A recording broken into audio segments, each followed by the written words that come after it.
मित्रों, इस जीवन में हम जिन दुखों में जी रहे हैं, जिन बातों से परेशान होकर जी रहे हैं, वो परेशानी या वो दुख है ही नहीं। इसलिए हम जो है ही नहीं उसमें जी रहे हैं, और उसमें भी बड़े दुख के साथ, चिंता और परेशानी के साथ हम उस जीवन को जी रहे हैं जो है ही नहीं। चौंकाने वाली बात है, और इसको अच्छे समझेंगे तो आपके जीवन में कभी दुख नहीं हो सकता, क्योंकि जीवन में दुख हो नहीं सकता और सुख भी नहीं हो सकता। जीवन में आनंद हो सकता है, और वो ही है। ये जीवन का स्वभाव होगा ना। किसी भी वस्तु का धर्म, उसका गुण अगर कुछ होता है तो दुख सुख जैसा नहीं होगा, वो होगा आनंद जैसा, बीइंग जैसा। दुख सुख की बात तो उसमें कुछ रोग आ गया, कुछ गड़बड़ हो गया तो हो सकता है, और ये भी मान्यता का रोग। नहीं तो जीवन में दुख कैसे हो सकता है, और क्यों दुख होगा, है ना। इस तरह हमको सोचना चाहिए, जीवन में दुख क्यों होगा, क्या प्रयोजन होगा दुख का। जीवन में किसी भी चीज का प्रयोजन नहीं है, हम कहते हैं और इस बात को मानते भी हैं, जीवन उद्देश्यहीन है, तो फिर दुख का भी कोई उद्देश्य नहीं। इसलिए जीवन में दुख हो नहीं सकता, या जीवन दुख को पैदा नहीं कर सकता, उसको करने का कोई प्रयोजन नहीं। जैसे हम दुखी हैं तो हमको दुख दे के किसी को भी फायदा हो नहीं सकता। जैसे भगवान कहते हैं हम, वो हमको दुख सुख देते हैं, भगवान हमको दुख दे के प्रसन्न हो नहीं सकते, कि जो किसी को दुख देगा वो दुख में ही होगा, नहीं तो दुख कहाँ से देगा, उसके पास दुख होना ही चाहिए। तो कोई आपको दुख दे रहा है तो इसका अर्थ है उसमें भी दुख है, वो भी दुखी है, और वो खुद को दुख में डालकर दूसरे को दुख क्यों देगा। और भगवान को अगर हमको दुख देना है तो उसको भी दुखी होना पड़ेगा, क्योंकि दुख देने के लिए उसको दुख इकट्ठा करना होगा, उसको उसमें जीना होगा, उस बात पर ध्यान रखना होगा, उसको मानना होगा सच दुख को। इसीलिए परमात्मा या जीवन या अस्तित्व जो भी आप कहें, उसमें दुख नाम की चीज हो नहीं सकती, और सुख भी नहीं होगा। जैसा हम सुख कहते हैं ना, संसार में किसी भी चीज को पाने के कारण हमको खुशी मिलते हैं, सफल हो गए हम, कुछ मिल गया, शादी हो गई या कुछ हो गया, बेटा पैदा हो गया, बड़े प्रसन्न हो रहे और लोग बधाइयाँ दे रहे हैं, कंग्रेचुलेसन कर रहे हैं। छोटी छोटी उपलब्धि में भी लोग कंग्रेचुलेसन करते रहते हैं दूसरे को। कोई बड़ी बात पाया भी नहीं, छोटी सी बात है, मगर सभी लोग वो चाहते हैं सुख को, क्योंकि दुख में कोई जीना तो नहीं चाहता। इसलिए छोटा ही सुख क्यों नहीं, तो सुख पर सबकी ध्यान है। मगर जिसको हम सुख कहते हैं वो जीवन का सुख नहीं है, वो तो हमारी मान्यताओं का सुख है। जीवन का तो आनंद है, क्योंकि सुख अगर होगा तो वहाँ दुख भी हो जाएगा ना। सुख और दुख तो दोनों साथ में ही आएंगे। इसीलिए जीवन में सुख भी नहीं है, जीवन में है आनंद, और आनंद का कोई विकल्प नहीं है। जैसे सुख का विकल्प हो गया दुख, तो इस आनंद का कोई विकल्प नहीं, क्योंकि आनंद के विकल्प कुछ है ही नहीं, केवल आनंद ही है। और जीवन का ये स्वभाव है, परमात्मा का ये स्वभाव है, हमारा ये स्वभाव है आनंद। और क्यों ये है होने का आनंद, क्योंकि हम हैं, बीइंग है ना, प्रेजेंस है, उपस्थिति है, अस्तित्व है। जीवंतता है एक, तो उसको होने के कारण दुख कैसे हो सकता है और सुख भी कैसे हो सकता है। जिस तरह हम कहते हैं वहाँ तो एक आनंद होगा, एक नृत्य होगा, मगर जिसको हम सुख कहते हैं वो झूठ होता है, और जिसको हम सुख कहते हैं, दुख कहते हैं, वो दोनों ही एक ही सिक्के के दो पहलू होते हैं। इसको हम अच्छे से समझ लें। दुख क्यों नहीं होता और जो हमको दुख अनुभव में आता है वो क्या है फिर, क्योंकि ये बात तो हमको हजम नहीं होगी, हमारे जीवन में तो दुख ही दुख है फिर। तो कहते हैं कि जीवन में दुख हो नहीं सकता, मेरे तो जीवन में दुख ही दुख है, तो कैसे ये बात हजम हो जाए। तो इसके लिए आपको समझना होगा कि जो आपको दुख हो रहा है वो दुख क्या है।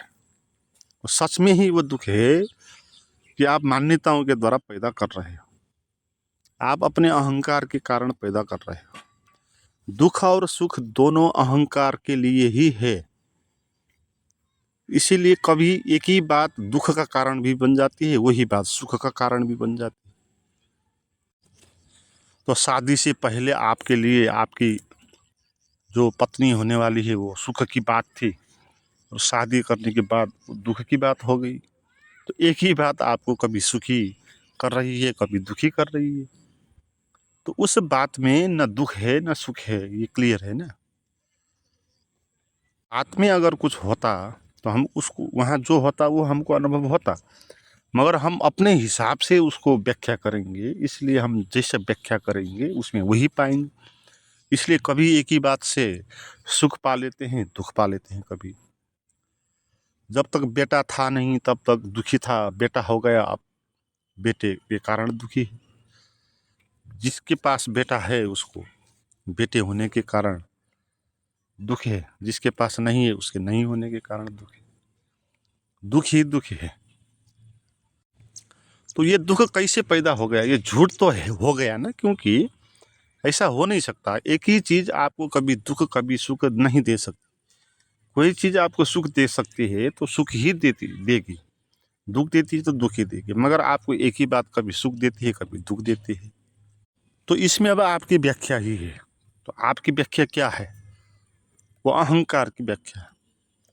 दुख का अर्थ है जो चीज मुझे प्राप्त नहीं हुआ, जो होना था वो नहीं हुआ, ये हमारा दुख है। मुझे जो पसंद नहीं वो हो गया, तो ये हमको दुख है, इसका हमको अनुभव दुख होता है। और हमारा सुख क्या है, जो बात हमको पसंद है, आवश्यक है, वो हमको मिल गया, ये सुख है। सुख और दुख दोनों एक ही सिक्के के दो पहलू है। इस बात को हम इस उदाहरण से समझ सकेंगे। जो बात होनी नहीं चाहिए वो होने के कारण दुख है, जो होनी चाहिए वो हो जाने के कारण सुख है। और किसको, मुझको, यहाँ मैं अहंकार खड़ा है, इसलिए अहंकार का जो दुख होता है ना वो झूठ होता है। अहंकार उसके बीच में मैं मेरा बन के खड़ा होगा, इसलिए उसको सुख भी होगा दुख भी होगा। एक आदमी है, उसका घर जल रहा है और उसको बड़ा दुख हो रहा है, वो रो रहा है, मगर एक पास का आदमी आता है और उससे कहता है तुम्हारे घर को तो बीमा हो गया था, इंश्योरेंस, तो तुमको तो पैसा मिल जाएगा, तुम क्यों दुखी हो। तो वह आदमी एकदम से फिर चुप हो जाता है और मन ही मन खुशी हो जाता है, इससे तो और ज़्यादा पैसे मिल जाएंगे क्योंकि घर भी पुराना था। फिर एक दूसरा आदमी आता है, वो आके कहता है कि हाँ बीमा इंश्योरेंस की बात तो हुई थी, मगर बात वो पूरी नहीं हो पाई थी। फिर वह आदमी दुखी हो जाता है और फिर रो लेता है। ऐसे ही एक दूसरा आदमी आता है, फिर वो कहता है हाँ वो बात कन्फर्म हो गई थी, तो फिर वो सुखी हो जाता है। यहाँ पर क्या हो रहा है, घर तो जल ही रहा है ना, वहाँ तो कोई बदलाव नहीं हुआ, मगर आदमी के भीतर मेरा मैं का भाव चेंज हुआ, तो वहाँ वही चीज़ आपको दुख से सुख दे रही है।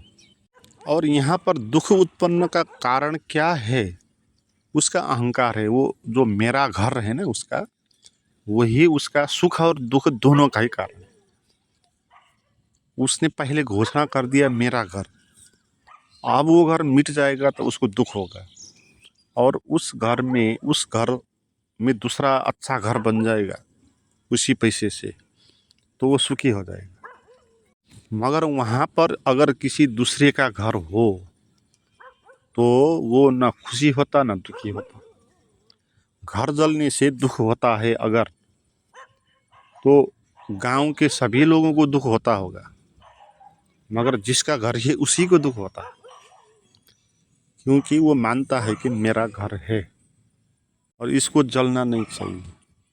तो इस पृथ्वी पे कितने लोग मरते रहते हैं, एक्सीडेंट होते रहते हैं, और हमको कुछ फर्क नहीं पड़ता। मगर हमारे गांव में, हमारे परिवार में, हमारे सोसाइटी में अगर कोई मर गया तो हमको प्रभाव होगा। बात तो वही हो रही है, मरने की क्रिया वो तो सभी जगह हो ही रही है, मगर आपको दूसरे मरने से कुछ फर्क नहीं पड़ेगा, कुछ दुख आपको होगा नहीं, मगर आपके अपने मरने से आपको दुख होगा। क्यों?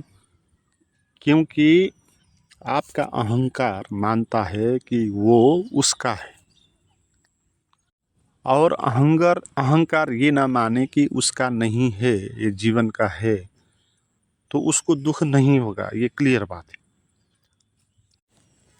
जैसे किसी के घर पे उनके पिता की मृत्यु हो गई, अब वो कहने लगेंगे कि मेरे पिताजी, तो उनको दुख हो जाएगा। मगर ये जानेंगे कि पिताजी अस्तित्व के, जीवन के जैसे आए विलीन होए, तो मेरे तो है नहीं, तो इस तरह समझेंगे तो आपको दुख नहीं होगा। दुख और सुख दोनों को होने के लिए अहंकार को खड़ा होना होगा।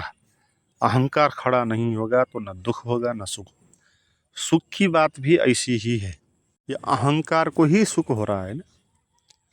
अगर आपको मिल जाए कुछ तो आप सुखी होंगे, मगर किसी दूसरे को मिल जाए तो आप सुखी नहीं होंगे। आपको सफलता मिली तो आप खुशी हो जाएंगे, क्योंकि आपको सफलता मिली। यहाँ भी अहंकार खड़ा हो रहा है, वो कह रहा है मुझे सफलता मिली, मुझे। इसी कारण वो दूसरे सुखी हो रहे हैं तो उससे सुखी नहीं होगा वो, बल्कि दुखी होगा, क्योंकि हमारा सुख दूसरों के दुख में निर्भर है। ये अजीब बात है। हम चाहते हैं सुख, सभी लोग सुखी होना चाहिए, ये हम चाहते नहीं, क्योंकि हमारा सुख इस तरह सुख हो नहीं सकता अगर सभी लोग धनी हो जाए। यहाँ तो बहुत सारे लोग गरीब हैं, इसलिए हमारा सुख है अमीर होने का, क्योंकि हम उनके आगे जाएंगे, दिखाएंगे उनको। मगर सब हमारे जैसे धनी हैं तो आपका जो धन है उसका भी कोई सुख नहीं होगा। तो हमारा सुख दूसरे के दुख पर निर्भर है, तो इसलिए हमारा सुख झूठ है। तो ये बात स्पष्ट है कि जीवन में दुख नहीं है, दुख हमारा निर्माण है, अहंकार का निर्माण है। अहंकार अपने को खड़ा करने के लिए, अपने को श्रेष्ठ बनाने के लिए जो चीज़ सहयोग करेगी उसको वो अच्छा मानेगा, तो उसके लिए वो सुख हो जाएगा। जो चीज़ बाधा निर्माण कर देगी अहंकार को श्रेष्ठ बनाने में, वो चीज़ उसको दुख पैदा कर देगी। जैसे कोई आपको आके कह दे कि तुम तो कितना सुंदर हो, तो आप खुशी हो जाएंगे। कोई आके आपको कह दे कि तुम बहुत ख़त्म हो, तो आप दुखी हो जाएंगे। तो आपकी सुख और दुख दोनों की चाबी बाहर किसी दूसरे के हाथ में है, इसलिए भी सुख और दुख दोनों झूठ है।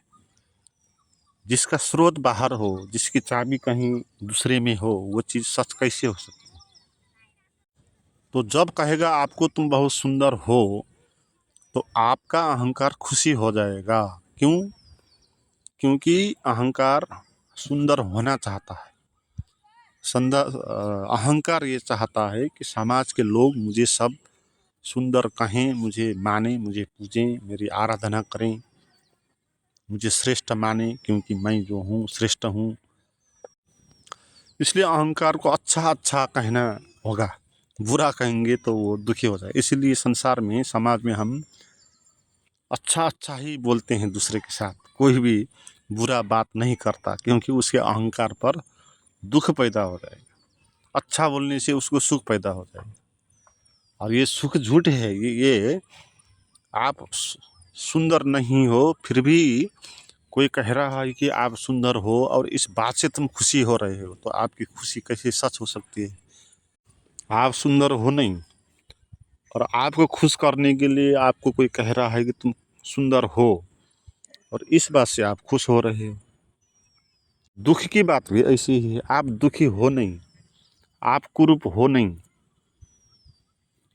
मगर कोई आके आपको कहता है कि कुरूप हो, इस बात को आप मान लेते हो और आप दुखी हो जाते हो। तो आदमी कोई कुरूप भी नहीं है, सुंदर भी नहीं है। जीवन की व्याख्या हो नहीं सकती, उसको हम दो हिस्सों में बांट के कह नहीं सकते कि अच्छा है, बुरा है, सही है, गलत है, सुख है दुख। ये सब अहंकार की, मन की ही तरकीब है, चीज़ों को दो टुकड़ों में बांटता है। तो इसका अर्थ हुआ, हम जो भी जीवन में दुख का अनुभव कर रहे हैं, हम उन्हीं दुखों का अनुभव कर रहे हैं जो है ही नहीं, और हम उनको मान रहे हैं। जैसे किसी ने कह दिया आपको तुम बहुत कुरूप हो, तो आपने उस बात को मान लिया कि आप कुरूप हो, तो आप दुखित हो गए। इसलिए जिन लोगों के भीतर कोई कमजोरी होती है ना, वो कमजोरी कोई बता देता है तो उसको ज़्यादा क्रोध पैदा हो जाता है। कोई काना है तो उसको काना कह दोगे, बहिरा है तो बहिरा कह दोगे, लंगड़ा है तो लंगड़ा कह दोगे, तो बुरा मान जाएगा, और उसको दुख होगा, वो जो अनुभव होगा वही उसका दुख है।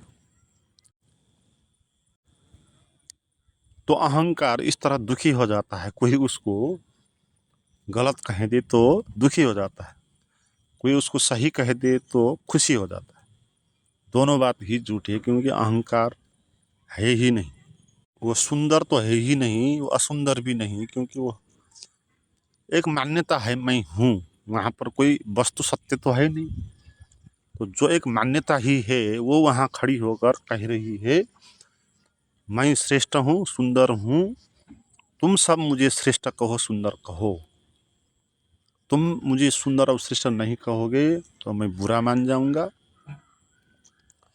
तुम मुझे सुंदर श्रेष्ठ कहोगे मैं खुश हो जाऊंगा। तो जो हम दुखों का ढोज बो रहे हैं अपने शरीर में, क्या ये शरीर में जो बोझ ढो रहे हैं ये ऐसा ही झूठ नहीं है? क्या भी ये इसी तरह पैदा नहीं हो रहा है? तुम मान रहे हो कि मैं ये शरीर हूँ, और तुम्हारा स्वभाव मुक्त है, स्वतंत्र है, तुम अपने को इस शरीर में बंधना चाहते। शरीर को मैं कहना क्या है? बद्ध, अपने को बांधना। जैसे कोई एक बड़ा प्राणी हो और छोटी सी चीज़ों में अपने को बांध रहा है ना। जैसे आकाश में उड़ने वाला पंछी है, पिंजड़े में उसको कोई बंद कर दिया, वह वो पिंजड़ों में रहता है। तो हम अपने को शरीर कहे के, मैं कहे के शरीर को अपने को जबरदस्ती पिंजड़े में डाल रहे, और हमको कोई डाल भी नहीं रहा। पंछी को तो लोग पिंजड़े में डाल रहे, और पंछी को भी ऐसा आदत पड़ जाएगा बाद में, धीरे धीरे उसको भी लगने लगेगा कि ये जो पिंजड़ा है यही मैं हूँ, मेरा घर है। उसको लगने लगेगा बहुत समय तक वहाँ रहने के कारण। तो इस भ्रम के कारण वो फिर बाद में वहाँ से निकलेगा नहीं, बाहर आएगा तो भीतर वापस चला जाएगा। उसको लगने लगेगा कि ये जो सदा मेरे साथ था वो मेरा घर है, मैं कहाँ बाहर आ गया। वो भूल जाएगा उसके साथ पंख है, पूरा आकाश उसका है। हम भी मैं शरीर हूँ इस मान्यता के कारण बहुत सालों से रहने से हमको भी लगने लगा कि हाँ, सच में ही हम शरीर हैं। तो इस शरीर से हम छूटते नहीं, बाहर आते हैं, इसके साथ चिपक के रहते हैं।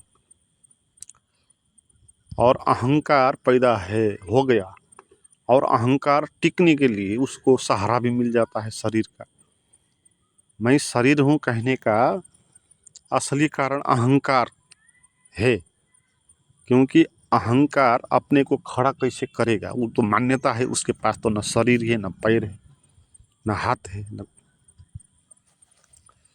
तो खड़ा कैसे होगा? इसीलिए वो शरीर को कहने लगेगा कि मैं शरीर हूँ। जो चीज़ झूठ है उसको भी स्थापित होने के लिए सत्य का सहारा लेना पड़ता है। जैसे चोर भी सत्य के सहारा लेकर ही चोरी करते हैं, किसी बात को सच मानकर ही वो चोरी करते हैं। उसके पास जाएं, पूछे क्यों चोरी करता है, वो ऐसा लॉजिक देगा। आप किसी न किसी सच के सहारे में टिक के ही वो करेगा चोरी भी। वो कहेगा क्या जीवन में सभी चोर नहीं है क्या? क्या तुम चोर नहीं हो? या कहेगा कि किसी की जान बचाने के लिए जिसके पास ज़्यादा है उससे लेने में क्या बुराई है? तो झूठ भी सच का सहारा लेना पड़ता है खड़े होने। तो मैं जो है वो एक मान्यता है, झूठ है, उसके अपना कोई हाथ पैर तो है नहीं। इसलिए वो अपने को खड़ा करने के लिए शरीर को कहेगा कि ये मैं है। तो इस कारण हम शरीर हो गए, मैं शरीर हो गया, मैं यानी शरीर, शरीर यानी मैं। और ये जो मैं है शरीर तो हो तो नहीं गया, ये मान ही रहा है, हमको भुला रहा है। शरीर मानने के कारण उसका तो हो, जैसे हम कहते हैं मेरा ज़मीन है, ये मेरा घर है, हम मानते हैं, मगर वो नहीं मानता। किसी का घर नहीं मानेगा कि मैं उसका घर हूँ, हम कहेंगे वो मेरा घर है। तो शरीर कभी नहीं कहेगा कि मैं अहंकार हूँ, अहंकार ही कहेगा कि मैं शरीर हूँ। तो मैंने शरीर पर कब्जा जमा लिया, जैसे किसी ने किसी के घर पे कब्जा जमा लिया और उसको वहाँ से निकाल दिया और कहने लगा कि मेरा घर है नहीं उसका, वो मर जाएगा, वो घर को कुछ नहीं होगा, घर को पता भी नहीं कि ये भी है प्राणी। ऐसे शरीर को पता ही नहीं अहंकार भी है। शरीर तो अपनी प्रकृति के नियमों के द्वारा काम करेगा, उसमें भूख प्यास लगेगी, ठंडी गर्मी का अनुभव होगा, उसका अपना व्यवस्था होगा। मगर जब वहाँ पर मैं आके कहेगा कि मैं ये शरीर हूँ, तो मैं को होने के लिए ये सहारा मिल गया। मगर प्रॉब्लम ये हो जाएगा कि शरीर तो जैसा मैं कहता है ऐसा नहीं होता। मैं तो कहता है कि मैं बहुत बलवान हूँ, मगर शरीर तो बलवान नहीं है। मैं तो कहेगा कि आकाश में उड़ के जाऊँ, शरीर तो नहीं जाएगा। मैं तो कहेगा मैं सबसे बुद्धिमान हूँ, मगर उसका शरीर में जो बुद्धि है वो नहीं होगी वहाँ। मैं कहेगा मैं सुंदर हूँ, मगर उसका शरीर तो कुरूप हो सकता है वहाँ। तो इन बातों से अब अहंकार को दुख लगेगा। अहंकार मानता है मैं सुंदर हूँ, श्रेष्ठ हूँ, बलवान हूँ, मगर शरीर, और कहता है मैं शरीर हूँ, मगर शरीर इसकी बात मानता नहीं, और दूसरे भी इसकी बात कोई मानते नहीं। हम सब अपने को श्रेष्ठ मानते हैं, तो दूसरे को श्रेष्ठ कौन मानेगा? यहाँ दूसरे को श्रेष्ठ मानेंगे तो हम फिर अश्रेष्ठ हो जाएंगे। इसलिए कोई भी अपने को कम बुद्धिमान नहीं मानता। जितना मूर्ख या बुद्धिहीन आदमी क्यों ना हो, वो अपने को मानता है कि संसार में वो सबसे इम्पोर्टेंट है, सबसे बुद्धिमान है। मगर आप जान लो कि आप मैं नहीं हो, आप ये शरीर भी नहीं हो, आप जैसे अस्तित्व हो ऐसे ही हो, शून्य हो आप। आप ना कुछ हो कोई बात नहीं, आप असुंदर हो तो भी कोई बात नहीं, जो हो आप हो। आप अपने को अगर स्वीकार कर लेंगे तो फिर अहंकार वहाँ बचेगा नहीं। अहंकार नहीं बचेगा, फिर शरीर में कोई मैं कहने वाला नहीं होगा, तो फिर शरीर में कुछ दुख हो नहीं सकता और इस तरह का सुख भी नहीं होगा। क्षणिक सुख जो हम अनुभव करते रहते हैं, क्षण क्षण में आता है जाता है, और दुख भी ऐसा ही आता है जाता है, स्थायी तो कुछ भी नहीं। अगर दुख सच होता तो स्थायी होता। जीवन में जो चीज सच है वो स्थायी होगी, सत्य का ये परिभाषा है। जो सदा होता है वो सच होता, जो क्षणिक होता है वो झूठ होता, और जो जितना क्षणिक होगा वो उतना ही झूठ होगा। आपके मन में भय हो रहा है, और कितनी देर तक वो भय हो रहा है, जितना कम समय तक भय होगा वो भय उतना ही झूठ होगा। कुछ मिनट के बाद वो भय समाप्त हो गया, अब बचा नहीं भीतर आपके, तो झूठ ही है वो, बहुत सस्ता झूठ है वो भी, है ना। जितना जो कम समय के लिए होगा वो उतना सस्ता होगा। इसलिए दुनिया में हम खरीद करते हैं ना कोई भी मटेरियल्स, उनमें भी जो ज़्यादा टिकती है उसका दाम ज़्यादा होता है, जो कम टिकती है उसका कम होता है। जो टिकती ही नहीं, अभी अभी ख़त्म हो जाएगी, वो उसका कोई खरीदेंगे ही नहीं, है। तो झूठ को हम भी नहीं खरीदते। सच का अर्थ यही है, कुछ ज़्यादा देर तक जो चले, जो सदा रहे, वो सच है, उसी को सच कहा है। और दुख सदा हो ही नहीं सकता, क्षण क्षण में होगा, आएगा जाएगा। सुख भी ऐसा ही होगा, आएगा जाएगा। मगर जो आनंद है वो कभी आएगा भी नहीं, कभी जाएगा भी नहीं, वो शाश्वत है, वो है ही। मगर हम अपने को मैं मान के सुख और दुख का निर्माण कर रहे हैं। पहले मान लिया मैं को, तो अब आपको सुख और दुख में पड़ना ही होगा। जिसको आप मैं मानेंगे उसको कोई बाधा पहुंचेगा तो उससे आपको दुख भोगना पड़ेगा, उसको कोई सहयोग करेगा तो उससे सुख का अनुभव होगा। और आप अपने को मैं बनाएंगे ही नहीं तो आपको कुछ फर्क नहीं पड़ेगा कि वो कोई आपको ऐसा कहे, वो सुंदर कहे कि कुरूप कहे, कोई फर्क नहीं पड़ेगा।